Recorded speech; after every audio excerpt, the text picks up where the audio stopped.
pageant update. Gaano nga ba kahanda or gaano nga ba katalino ang mga frontrunners ng Miss Universe Philippines 2024 candidates? Either the newbies, the returnees, or the veterans when it comes to the on-the-spot question and answer portion. Guys, matutunghayan natin yan ang kasagutan sa ginawang challenge vlog ni TJ or also known as Thailand Girl, na nag-interview at nagbigay ng sample questions sa mga frontrunners ng Miss Universe Philippines 2024. At ito guys, panoorin natin to. I only have two questions. Okay, so my first question is, if you will be given a chance to choose a universe, so what universe would you choose? A universe that full of knowledge but unused, or a universe that full of knowledge but abused? Okay. So as in the place that we're living in right now, that there's so much hatred and there's so much war and happening at the same time, I would always, and I know that everyone would always choose a word or a universe rather that is unused, because when it's unused, you can always educate people about things. You can always be like a learning, or you're a teacher, a guidance to someone and learning them about or educating them about things. Meanwhile, when it's an abused world or abused universe, that it takes so much time to remove the trauma in people's mind and in their heart, because all they know is hatred. So instead of letting people know about hatred, we can taught everyone how to love and show humility and forgiveness. So a universe that is full of unused things, you can educate people. But with abuse, it takes time to really, cure abuse or at least get out of it. Oh, ang galing! Okay, so next question natin is, if life is short, why do we do so many things we don't like? And why do we like so many things we don't do? I think if I can rephrase that, for me, I Okay. think life is not short. I think for me, life is long because I live my day-to-day life or living, doing the best that I can, or doing the things that I'm happy about, serving people, influencing people, loving the individuals that are around me and appreciating, showing gratefulness. So I think that life is only short when you don't live the moment. If you always procrastinate and think of doing things later than doing it right now, I think that life is long and we should live it that way. And with the life that we have in this universe, we make sure that we create an impact. And in this impact, we try to influence and we try to empower everyone. That's why I said abansi babae. So that's the advocacy about it. Thank you. Oh, ang galing nila! So, grabe! Pwede pa hug si mag-Miss Universe siya ba? Hindi na ako kahug ba? Thank you so much! Hello everyone! So finally, okay, nandito si Atiza sa aking harapan. So, I only have two questions. Okay, so, syempre naman, Atiza na yan guys. Okay, so, for you, what universe would you choose? A universe that full of knowledge but unused? Or a universe that full of knowledge but abused? That's quite tough because both are a little bit on the negative side. But I guess if I really have to choose, I choose knowledge that is abused. I do think that there is no limit to knowledge. True. And as long as we are continuing to pursue knowledge, I think there would be use to it. Even though to some people it may be abusive, it may be going beyond the limits, but who puts a limit on knowledge? Us just us people. Wala na. Grabe! Ito talaga yung literal na beauty and brains. Diyos ko, grabe. So last question natin is, if life is short, why do we do so many things we don't like? And why we like so many things we don't do? May sagot ka na agad? Hindi ko pa na-repeat yung second question ko.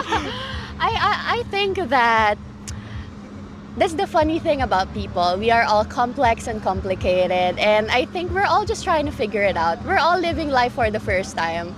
No one knows what's happening in this world, even the old ones. They're all just trying to figure it out and wing it out also. So I do think that we should give it to us humans to forgive ourselves when we don't do things that we actually like to do, because sometimes we get caught up in all the things that society dictates us to do or the things that we think are important, but at the end of the day, the things that are important to us are love, community, and belonging. So I do think those are the things that we should focus on. Grabe naman to. So thank you so much. Thank you Pwede so ako much. mag-hug kasi Of pag mag-Miss course, Universe of ka na, baka hindi na ako course. makahag. Most requested si Baguio. At sabi talaga nila, kailangan ko daw talaga i-interview si Baguio kasi daw manika daw talaga sa personal yung mukha. Totoo. Grabe. If you will be given a chance to choose a universe, what universe would you choose? a universe that full of knowledge but unused, or a universe that full of knowledge but abused? I would rather choose a universe full of knowledge but unused, because I still believe that there are a lot of knowledge in this world that needs to be discovered further. And once this would be discovered, a lot of people would really use this for good. A lot of people would really advocate or become allies for it. So I would rather choose that. Knowledge Pero full- unused. Yes, tama. Ang galing! We have last question. If life is short, why do we do so many things but we don't like? But we like so many things but we don't do. I really do agree that our life is short, but there are instances that we cannot really live life to the fullest because we are limited by the society, or we are limited by our own capabilities. But we have to keep in mind that when it comes to life, we have to cherish every single moments that we have for it, every moments that we should impart an improvement, a Yes. development, and something that would really be a remarkable legacy for us in the future. Ang galing! Thank you so much. Anyway, hayan guys, si Baco Ors. Okay, so syempre dahil gusto natin talaga i-achieve yung universe. Di kahit ikaw, di ba? Gusto mo talaga i-achieve yung universe na crown. So kung papipiliin ka, what universe would you choose? A universe that full of knowledge pero unused, or a universe that full of knowledge pero abused? So when I hear you say knowledge that's being abused, the first thing that comes to mind is that it's being used for abused for evil, like evil doing.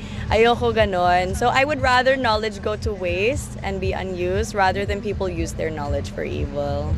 Okay, tama din naman. I have another question for you. So, dalawang question natin. So, if life is short, why do we do so many things we don't like? And why do we like so many things but we don't do? So I think for the second part, I think that the reason why we don't do some of the things that we love to do or would like to do is because of fear. I think that holds us back quite a lot. And then the reason why we do so many things that we don't like to do is because humans are naturally creatures of habit. True. And it's so hard to change our habits, diba? You really have to be intentional about it to sort of recreate who you are. So, ayun, that's what Ang I think. galing! My God! Thank you so much, Sean. Sa apat na frontrunners, magkaiba man ang sagot sa katanungan ni Thailand Girl. They're all amazing in answering the questions. And they're all prepared. So who do you think nailed the two questions given by Thailand Girl? Just comment your opinion below. At kung sino nga ba talaga ang nararapat na ipadala sa Mexico. Once again, Junes the Great here, and thanks for watching!